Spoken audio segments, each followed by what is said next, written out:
Hello students, I am Pardeep Kaushik, English teacher. Today we will read chapter 4 from the Diary of Annie Frank in First Flight in 10th class. This is a very emotional chapter. This is the Diary of Annie Frank, and this chapter is written between the Second World War. तो जब second world war चल रहा था और German जो Hitler है German का वो बहुत ज़्यादा हावी हो गया था, तो उसने जो है ज्यूज़ एक कम्युनिटी होती है उस पर बहुत ज़्यादा जुल्म ढाए थे। ये कहानी उसी के बेस पर है। तो उन्हीं में एक लड़की थी एनी फ्रैंक। ये उसने अपनी लाइफ हिस्ट्री लिखी है बारे में कि उस दौरान उस पीरियड में उन्होंने क्या क्या प्रॉब्लम्स को फेस किया, इस बारे में सारा ये चैप्टर है। तो एनी फ्रैंक बॉर्न इन 12 जून 1929, फरवरी मार्च 1945 में उसकी डेथ हो गई थी। जर्मन थी, बॉर्न जूइश थी। और जब सेकेंड वर्ल्ड वार हुआ तो ये एम्स्टर्डम आ गए थे, नीदरलैंड में जो है इस समय। उस समय एम्स्टर्डम पर जर्मन का कब्जा था।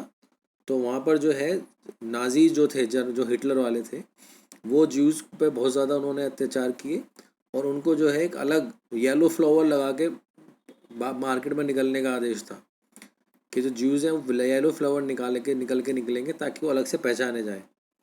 तो जूइस वो उन लोगों को भागना पड़ा वहाँ से। इसी दौरान जो है एनी और उसकी फैमिली, उसके फादर थे ओटो फ्रैंक, उन्हें भी भागना पड़ा अपने परिवार के साथ। और वो जो है एक बिल्डिंग के बेसमेंट में रहे 2 साल तक, छुप कर रहे वहाँ पर। और फिर लेकिन वहाँ पर जो उनके साथ एक आदमी था उसने उनके साथ बिट्रे किया, गद्दारी करी, उनको बता दिया उनके बारे में। उनको जो है फिर कंसंट्रेशन कैंप ले गए जर्मन वाले नाजी जो थे और फिर जो है उनकी वहीं पर डेथ हो गई। उनमें से एक आदमी जो है वो बच गया था और जब वॉर ख़त्म हो गई तो फिर वो दोबारा गया वहीं पर जहाँ पे वो रहते थे बेसमेंट में। तो वहाँ पर उसको एक डायरी मिली एनी फ्रैंक की, जो 13 साल की लड़की थी। और ये डायरी को उसने पब्लिश किया। और उस ये जो चैप्टर है हमारा, ये उसी के बेस पर है। उसके उस दौरान जो उस लड़की ने जो प्रॉब्लम्स को फेस किया, उसके जो एक्सपीरियंसेस हैं, ये सारे ये चैप्टर उसी के बेस पर है। ओके, तो let's start this chapter. I hope you understand it and enjoy it. ये उसी का क्रॉनिकल है, स्टेप बाय स्टेप उसने लिखा है जो एक्सपीरियंसेस हुआ। Writing in diary is a really strange experience for someone like me. तो उसने लिखा है कि डायरी लिखना 13 साल की लड़की के लिए एक बहुत बड़ी बात है। Not only because I have never return anything before but because it seems to me later on neither I नor anyone else will be interested in the musing of a 13-year-old school girl। और वो कह रहा है कि इसलिए नहीं कि मुझे लिखना नहीं आता, वो कह रहा है कि 13 साल की लड़की की डायरी कौन पढ़ेगा, छोटी सी बच्ची की। Oh well, it doesn't matter. I feel like writing and I have an even greater need to get all the kinds of things off my chest। और यहाँ पर वो बता रही है कि मैं जो है अपने दिल की सारी बात बताना चाहती हूँ सबको, क्योंकि उसका कोई उस समय फ्रेंड नहीं होगा।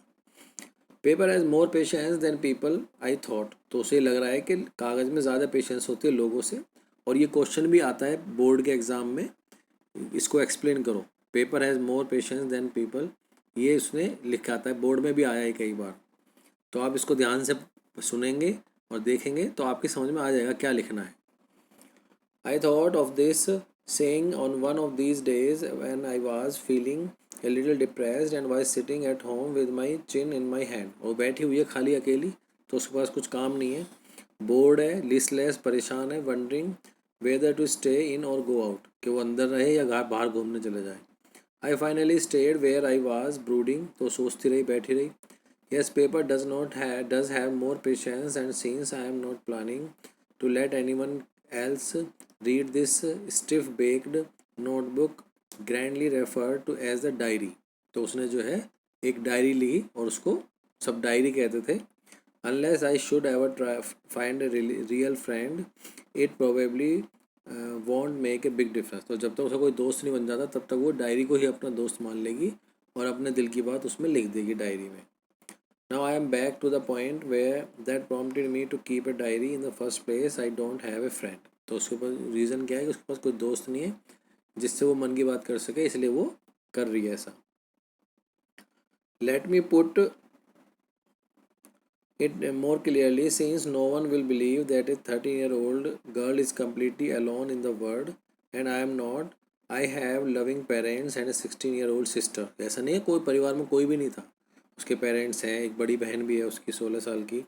And there are about 30 people I can call friends, तो 30 लोग भी हैं दोस्त कह सकती है। I have a family loving aunts and good home, सब है सब उसके पास।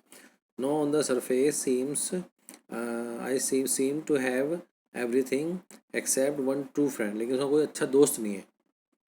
All I think about when I am with friends is having a good time. I can't bring myself to talk about anything but ordinary everyday things. लेकिन वो उनसे वो आम लोगों की बातें करती है, अपने दिल की बात वो नहीं करती उनसे। We don't seem to be able to get any closer and I had a problem. Maybe it is my fault that we don't confide in each other. हो सकता है उसी की गलती हो कि उसने अपना कोई दोस्त ही नहीं बनाया, अभी तक उसने अपनी बात ही नहीं शेयर करी किसी से। And unfortunately they are not liable to change. This is why I have started the diary. और उसे लगा कि कोई भी उसके दोस्त बनने लायक नहीं है, रियल फ्रेंड्स, तो इसलिए उसने डायरी लिखना शुरू कर दिया। To enhance that image of this long awaited friend in my imagination, I don't want to jot down the fact in the diary the way most people would do. तो इसलिए नहीं कि तुरंत वो अपनी बात दिल की बात लिखना शुरू कर देगी डायरी में, ऐसा नहीं, जॉट डाउन होता लिखना। But I want the diary to be my friend and I am going to call this friend Kitty. और उसने अपनी डायरी का नाम रखा किटी। ये क्वेश्चन आता है कि उसने अपनी डायरी का नाम क्या रखा था, उसमें क्यों उसने सारी बात लिखी, इससे से आता है इसमें।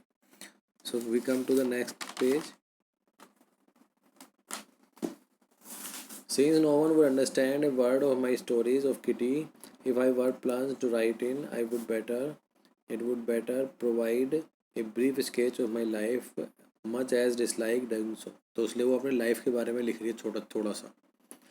My father most adorable father, अपने फादर को बहुत प्यार करती है वो। Did not marry my mother until he was 36 and she was 25। तो उन्होंने जो है शादी करी जब उसके पिताजी जो है वो 36 के थे और मदर जो है वो 25 की हो गई, तब उन्होंने शादी की।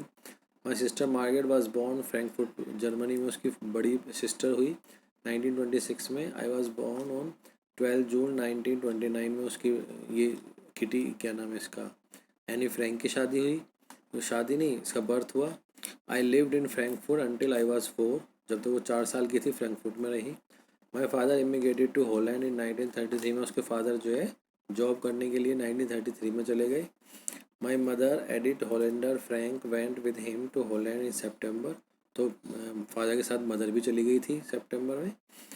While Margaret and I were sent to Aachen to stay with my grandmother, और वो जो है ये एनी फ्रैंक और इसकी बड़ी सिस्टर जो है दादी माँ के पास आ गए थे रहने के लिए। Margaret went to Holland in December and I followed in February, फिर मार्गरेट चली गई इसकी बड़ी सिस्टर, फिर ये चली गई फरवरी में Holland. When I was plunked down on the table as a birthday present for Margaret, और फिर उन्होंने अपना बर्थडे सेलिब्रेट करा। I started right away the Montessori nursery school, I stayed there until I was 6, तो Montessori school में उसकी पढ़ाई शुरू हुई। At which time I started the first form in the 6th form. My teacher was Mrs Kuperus the headmistress, और उसकी जो head mistress थी उसकी टीचर थी मिसिज कुपरेस, जिन्हें वो बहुत पसंद करती थी। और at the end of the year we were both in tears as we said a heart-breaking farewell, और जब वो अलग हुई तो वो दोनों ही रो रहे थे, एडमिस्ट्रेस भी और ये एनी फ्रैंक भी, क्योंकि दोनों में अच्छी बॉन्डिंग हो गई थी। In the summer of 1941 grand माँ फेल इल, और 1941 में ग्रैंड माँ जो है बीमार पड़ गई। एंड हैव एन ऑपरेशन, का ऑपरेशन हुआ। So my birthday passed with little celebration, तो उसका बर्थडे जब कोई सेलिब्रेशन नहीं हुआ। ग्रैंड माँ डाइड इन जनवरी 1942 में, उसकी दादी माँ की डेथ हो गई। No one knows how often think of her still love her, और वो दादी माँ को बहुत मिस किया उसने। This birthday celebration in 1942 was intended to make up for the other and grandma candle was lit along with the rest, और उसने जो है अपनी दादी माँ को बहुत मिस किया अपने बर्थडे पे, और उसने उसकी दादी माँ के लिए एक अलग से मोमबत्ती भी जला के रखी। The 4 of us are still doing well, अब चारों से अपना रह रहे हैं वहाँ पर। प्रेजेंट डेट 20 जून 1942 में की हुई उसने बात लिखी है यहाँ पर। Now we come to next point. I hope you enjoy and understand the chapter. Now ये दिस इज़ द लेटर, ये उसका लेटर लिखा है उसने, डायरी में लिखा होगा, तो उस डायरी का पेज है ये। Dearest Kitty, entire class is quaking in its boots. The reason of course is forthcoming meeting in which the teacher decide who will move up to the next form and who will be kept back. पूरी class जो है वो जूते खड़का रही है, इनकी आवाज़ कर रही है बहुत ज़्यादा, और आज डिसाइड होगा, टीचर डिसाइड करेंगे कौन पास होगा और कौन फेल होगा. Half the class is making bets. G and I will laugh ourselves silly at the two boys behind us. और आधी क्लास जो है वो बैट लगा रखी है कौन पास होगा कौन फेल होगा. GN और आई जो एनी फ्रैंक है, इन्होंने पीछे जो लड़के हैं दो, इनको परेशान कर रहे हैं, तो वो बेवकूफ़ वाली हरकतें कर रहे थे. CN and Jax who have staked their entire holiday saving in their bed. और CN और जैक्स ने अपनी छुट्टियों की जितनी भी पॉकेट मनी बचा के रखी थी वो सारी बैट पे लगा दी. From morning to night it is you are going to pass, no I am not. सब यही कहते रहे कि तुम पास हो जाओगे, मैं नहीं पास होऊंगा. Even G's pleading glances and my angry outburst can't calm them down. सब ने कहा भी पर सब यही कहते रहे कि तुम पास हो जाओगे, मैं नहीं होऊंगा. If you ask me there are so many dummies that about a quarter of the class should be kept back. और अगर एनी फ्रैंक से पूछा जाए तो करीब 1/3 बालक ऐसे हैं, 25% बालक ऐसे हैं जो क्लास में फेल होने लायक है. But teachers are the most unpredictable. लेकिन टीचर जो है वो अनप्रडिक्टेबल होते हैं, किसको पास कर दे किसको फेल कर दे इसके बारे में कुछ नहीं कहा जा सकता. आई am not so worried about my girl friend and my self. यानी कि उसे विश्वास था कि वो पास हो जाएगी. We will make it the only subject I am not sure about is maths. तो मैथ में उसे बहुत डर लगता था. Anyway we all can do is wait. तो वेट तो करना ही पड़ेगा उनको, और जब तक कि नया रिजल्ट नहीं आ जाता. I get along pretty well with my teachers. There are 9 of them. तो उसके स्कूल में 9 टीचर्स थे, सभी के साथ उसकी अच्छी बनती थी. 7 men and 7 2 women. Mr. Casing the old Fauji who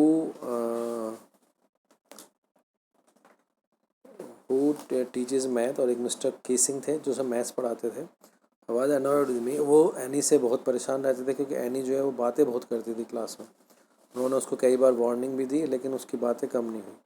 N ऐसे on the subject chatter box what you can write on that. और फिर जब गुस्से में आ गए तो मिस्टर किसिंग ने एनी फ्रैंक को ऐसे लिखने लाने के लिए बोला कि चैटर बॉक्स जो हमेशा बजता रहता है, इस पर लिख के लाओ. I would worry about the letter. I decided jot down the title in my notebook. उसने डिसाइड कर लिया और लिख के रख लिया. That evening after I had finish the rest of homework. तो उस शाम को उसने अपना काम करा पूरा, और फिर सोचा कि मैं क्या करूँ, इस लेटर पे क्या लिखना है. वो सोचती रही, अपना कुछ चबाती रही, पेन की टिप लिखने के लिए सोचती रही.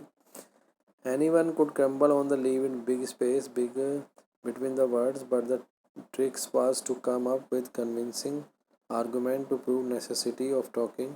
आई thought and thought and thought suddenly I realise. तो उसको एक विचार आ गया. I wrote 3 pages. उसने जो है मिस्टर किसिंग के टाइटल पर 3 पेज लिखे, और अगले दिन जाके जो है उसने उसको सर को दे दिया कि सर उसने अपना टाइम पूरा कर लिया है title. But that I would never be able to cure myself of the habit since my mother talked as much as I did if not more, and there is not much you can do about any tricks. और उसने लिखा कि ये काम उसके बस की नहीं है, क्योंकि ये जो गुण है बातें करने का, ये उसकी मम्मी से उसमें आया है और इसमें वो कुछ कर भी नहीं सकती है. Mr. Kissing had a good laugh at my arguments when I proceeded to talk my way through the next lesson. Mr. Kissing इस बात पे बहुत हंसे. He assigned me a second essay. लेकिन उसने बातें कम नहीं की, तो फिर मिस्टर किसिंग ने उसे दूसरा ऐसे लिख दिया. उसमें टाइटल था एन इनकरेजेबल चैटर बॉक्स. यानी कि ऐसा चैटर बॉक्स जो ठीक ही नहीं हो सकता, बजता ही रहता है. I handed it and Mr Keesing nothing complain about 2 whole VSS. और उस पर भी वो लिख के लिए आई. तो मिस्टर किसिंग ने अगले 2 चैप्टर्स तक उसको कुछ नहीं बोला, बातें करने दिया. लेकिन एनी फ्रैंक फिर उसने बातें शुरू कर दी, तो मिस्टर किसिंग को फिर दोबारा गुस्सा आ गया, और उन्होंने उसको तीसरी बार लेटर लिखने के लिए दिया. उसका टाइटल था, आर्टिकल लिखने के लिए दिया इससे. उसका टाइटल था quack quack quack said Mrs Chatterbox. The class roared. पूरी क्लास हंसने लगी. I had to laugh too. से भी हंसना पड़ा. तो I would nearly exhausted my ingenuity of the topic of the something else, something original. हालांकि उसने लिख लिया, सब पूरी क्लास उस पर हंस रही थी, लेकिन फिर भी वो परेशान थे वो क्या हंसे. उसकी एक फ्रेंड थी सैनी, जो पोइट्री में बहुत अच्छी थी. तो उसने उसकी कहा कि मैं तुम्हारी हेल्प करूँगी, और उसकी हेल्प से मिस एनी ने एक अच्छा सा पोएम में एक पोएम लिख के दी और उसको दिखा दिया मिस्टर केसिंग को। फिर जब उसने अपनी पोएम पूरी करी तो बहुत अच्छी पोएम थी, और उसमें क्या था कि एक मदर डक जो है वो फादर स्वैन है, उनके 3 बेबी होते हैं, वो बातें करते रहते थे, लेकिन जो फादर स्वैन है परेशान रहता था, इसलिए उसने अपने तीनों बच्चों को मार दिया क्योंकि वो बातें बहुत करते थे। ये बात जाके उसने मिस्टर केसिंग को दिखाई और मिस्टर केसिंग ने इस जोक बड़े पॉजिटिवली लिया, राइट वे में, और सबको सुनाया, पोएम सबको सुनाई क्लास में। इसके बाद उन्होंने मिस्टर केसिंग ने उसे कभी फिर परेशान नहीं करा और ना ही उसको कुछ एक्स्ट्रा काम दिया। On the country mister casing always making जॉन्ग this, और आजकल जो है वो बहुत अच्छे हुए, उनकी नेचर बदल गई है, तो इससे जो है वो सुधर गए हैं थोड़े से, अब वो बच्चों को ज़्यादा परेशान नहीं करते टॉकिंग पे। So students, I hope you enjoy it and read this poem, read this chapter again. Thank you very much, and if you like it, please subscribe it. Thank you very